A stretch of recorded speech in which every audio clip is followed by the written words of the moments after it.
വർഗീയതക്കെതിരായിട്ടുള്ള കാര്യം പറഞ്ഞു വന്നപ്പോൾ ഇപ്പോഴും വ്യാപകമായ ഒരു പ്രചാരവേല ഞാനെന്തോ വർഗീയവാദികളുമായിട്ട് കൂട്ടുകൂടാൻ ശ്രമിച്ചിരിക്കുന്നു എന്നുള്ള ഒരു പ്രചാരവേല, കള്ള പ്രചാരവേല നടത്തിക്കൊണ്ടിരിക്കുകയാണ്.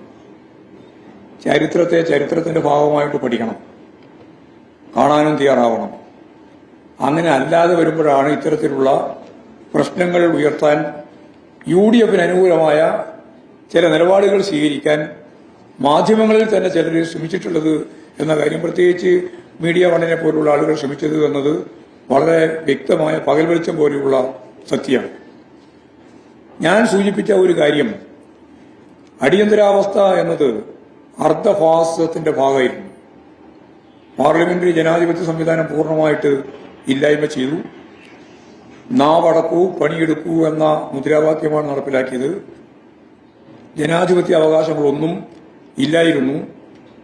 അടിയന്തരാവസ്ഥക്കെതിരായിട്ട് ആരെങ്കിലും മിണ്ടിയാൽ ഇനി മുണ്ടുമെന്നുള്ള പ്രതീക്ഷയുണ്ടെങ്കിൽ അവരെല്ലാം രണ്ട് രീതിയിൽ വിസ അടിസ്ഥാനപ്പെടുത്തിയും DER അടിസ്ഥാനപ്പെടുത്തിയും കൽത്തുറുമ്പിലടക്കുന്ന കാലമായിരുന്നു അടിയന്തരാവസ്ഥ. ഞങ്ങളെല്ലാം അടിയന്തരാവസ്ഥയുടെ കാലത്ത് ജയിലിൽ കടന്ന അനുഭവമുള്ളവരാണ്. ആ അർദ്ധ ഫാസിസ്റ്റ് രീതിയിലുള്ള ഇന്ദിരാഗാന്ധിയുടെ നേതൃത്വത്തിൽ കോൺഗ്രസ് നടപ്പിലാക്കിയിട്ടുള്ള ഈ അമിതാധികാര വാഴ്ചക്കെതിരായി രാജ്യം അതിശക്തിയായ പ്രതിഷേധം രൂപപ്പെടുത്തി വളർത്തിയെടുത്തു. ഇതിന്റെ ഭാഗമായിട്ടാണ് അന്ന് സഖാവ് EMS പറഞ്ഞതുപോലെ ഇവിടെ തിരുവനന്തപുരത്താണ് ആ മുദ്രാവാക്യം ആദ്യമായിട്ട് ഉയർത്തിയത്. ഞങ്ങൾ ഉയർത്തുന്ന മുദ്രാവാക്യം അടിയന്തരാവസ്ഥ അറബിക്കടലിൽ എന്നതാണ്. ആ അടിയന്തരാവസ്ഥ അറബിക്കടലിൽ എന്ന മുദ്രാവാക്യം വെച്ചുകൊണ്ട് ഇന്ത്യ മുഴുവൻ ഒറ്റക്കെട്ടായി ഈ അമിതാധികാര വാഴ്ചക്കെതിരായി, അർദ്ധ ഫാസിസ്റ്റ് ഭീകര വാഴ്ചക്കെതിരായി അതിശക്തിയായ രാഷ്ട്രീയ മുന്നേറ്റമാണ് പിന്നീട് നമ്മൾ കണ്ടത്. ആ മുന്നേറ്റത്തിന്റെ ഭാഗമായിട്ടാണ് നമുക്കെല്ലാം അറിയുന്നത് പോലെ വിവിധ പാർട്ടികൾ ചേർന്ന് ഒരു രാഷ്ട്രീയ പ്രസ്ഥാനം രൂപപ്പെട്ടത്. അങ്ങനെയാണ് ജനതാ പാർട്ടിയുടെ രൂപീകരണം. ജനതാ പാർട്ടി എന്ന് പറയുന്നത് ജനസംഘത്തിന്റെ തുടർച്ചയായി വന്നൊരു പാർട്ടിയല്ല.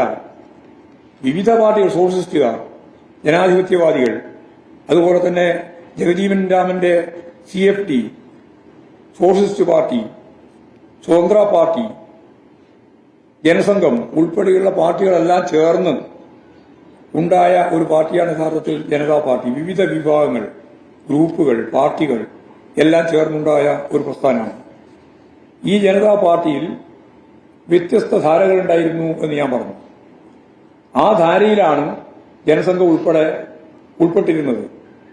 അങ്ങനെയുള്ള ഒരു കാലത്ത് അന്ന് RSS പ്രബലമായ ശക്തിയായിട്ട് അതിൽ പ്രവർത്തിക്കുന്നില്ല. മറ്റെല്ലാ വിഭാഗങ്ങളുമാണ് പ്രധാനപ്പെട്ട ശക്തിയായിട്ടുള്ളത്. RSS ഒരു രാഷ്ട്രീയ പാർട്ടി എന്ന രീതിയിലല്ല, ജനസംഘത്തിന്റെ ഭാഗമായിട്ടുള്ള ഒരു വിഭാഗം എന്ന രീതിയിലാണ് ഇതിൽ ചേരുന്നത്. അങ്ങനെ രാജ്യവ്യാപകമായിട്ട് എല്ലാ വിഭാഗങ്ങളും ചേർന്ന് അടിയന്തരാവസ്ഥ അറബിക്കടലിൽ എന്ന സഖാവ് EMS ഉയർത്തിയ മുദ്രാവാക്യം പ്രാവർത്തികമാക്കാൻ ഈ ഇന്ത്യ ഒറ്റക്കെട്ടായിട്ട് മുമ്പോട്ടേക്ക് പോയ ഒരു സാഹചര്യത്തെ പറ്റിയാണ് ഞാൻ സൂചിപ്പിച്ചത്. ആ സൂചിപ്പിച്ചതിനെയാണ് വളച്ചൊടിച്ച് കാര്യങ്ങൾ അവതരിപ്പിക്കുന്നത്. RSSുമായി CPIM ഇന്നേ വരെ ഒരു രാഷ്ട്രീയ കൂട്ടുകെട്ടും ഉണ്ടാക്കിയിട്ടില്ല. ഇന്നലെയും ഇല്ല, ഇന്നുമില്ല, ഇനി നാളെയും ഉണ്ടാവില്ല. ഇത് അസന്നിഗ്ധമായിട്ട് ഇതിനു മുമ്പ് തന്നെ എത്രയോ പ്രാവശ്യം വിശദീകരിച്ചതാണ്. അടിയന്തരാവസ്ഥയുടെ ഈ പ്രത്യേക പശ്ചാത്തലത്തെ അഭിമുഖീകരിക്കാൻ വിവിധ രാഷ്ട്രീയ ധാരകൾ ചേർന്ന് മുമ്പോട്ടേക്ക് പോയപ്പോൾ അന്ന് രൂപീകരിക്കപ്പെട്ട ജനതാ പാർട്ടി യഥാർത്ഥത്തിൽ പിന്നീട് ആ ജനതാ പാർട്ടിക്കകത്ത് തന്നെ ഉയർന്നു വന്ന ഏറ്റവും പ്രധാനപ്പെട്ട പ്രശ്നം എന്തായിരുന്നു? അതിൽ 2 മെമ്പർഷിപ്പ് ഉൾപ്പെടെയുള്ള പ്രശ്നമാണ് വന്നത്. അതിന്റെ ഭാഗമായിട്ടാണ് VP സിംഗിന്റെ മന്ത്രിസഭയെ തന്നെ അട്ടിമറിക്കുന്നതിന് വേണ്ടി BJPയും അതുപോലെ തന്നെ കോൺഗ്രസും ചേർന്ന് പിന്നീട് നിലപാട് സ്വീകരിച്ചത് എന്ന് എല്ലാവർക്കും അറിയാം. അത് RSSന്റെയും അതുപോലെ തന്നെയുള്ള വിഭാഗീയ നിലപാടുമായിട്ട് ബന്ധപ്പെട്ടുകൊണ്ട് തന്നെയാണ്. അതിനെതിരായ ജനാധിപത്യ സംവിധാനമാണ് യഥാർത്ഥത്തിൽ VP സിംഗ് കൈകാര്യം ചെയ്തത്. ആ VP സിംഗിനെ താഴെ ഇറക്കുന്നതിന് വേണ്ടി കോൺഗ്രസും BJPയും ചേർന്നുകൊണ്ടാണ് ആ ഗവൺമെന്റിനെ താഴെ ഇറക്കിയത് എന്നുള്ള കാര്യം നമ്മൾ ഈ സന്ദർഭത്തിൽ മനസ്സിലാക്കേണ്ടതാണ്. കേരളത്തിന്റെ ചരിത്രം പരിശോധിച്ച് നോക്കിയാൽ RSSുമായിട്ട് ബന്ധപ്പെട്ട് പ്രവർത്തിച്ചത് ആരാ? ഞങ്ങൾ ഒരു ഘട്ടത്തിലും രാഷ്ട്രീയ മുന്നണി എന്ന രീതിയിൽ RSSുമായിട്ട് ചേർന്നിട്ടേയില്ല. എന്നാൽ കോൺഗ്രസ് വിമോചന സമരത്തിന്റെ ഘട്ടത്തിലാണ് ആദ്യമായിട്ട് RSSുമായി സഹകരിക്കുന്നത്. വിമോചന സമരത്തിലാണ് അവർ കാര്യമായിട്ട് ഇറങ്ങുന്നത്. അപ്പോ അതിന്റെ തുടർച്ചയായിട്ടാണ് യഥാർത്ഥത്തിൽ ഇവിടെ രാഷ്ട്രീയ തെരഞ്ഞെടുപ്പിലേക്ക് അവർ മത്സരിക്കാൻ തയ്യാറായിട്ട് വരുന്നത്. അപ്പോൾ RSS യഥാർത്ഥത്തിൽ കേരളത്തിലെ UDF-ഉമായിട്ടാണ് പിന്നീട് മത്സരിച്ചത്. അവർ ചെയ്യുന്നതുകൊണ്ടാണ് യോജിച്ച് മത്സരിച്ചത്. മതനിരപേക്ഷ ഉള്ളടക്കം കൃത്യമായിട്ട് കൈകാര്യം ചെയ്യുന്നതിൽ ഒരു തരത്തിലുള്ള വിട്ടുവീഴ്ചയും ഞങ്ങൾ വരുത്തിയിട്ടില്ല.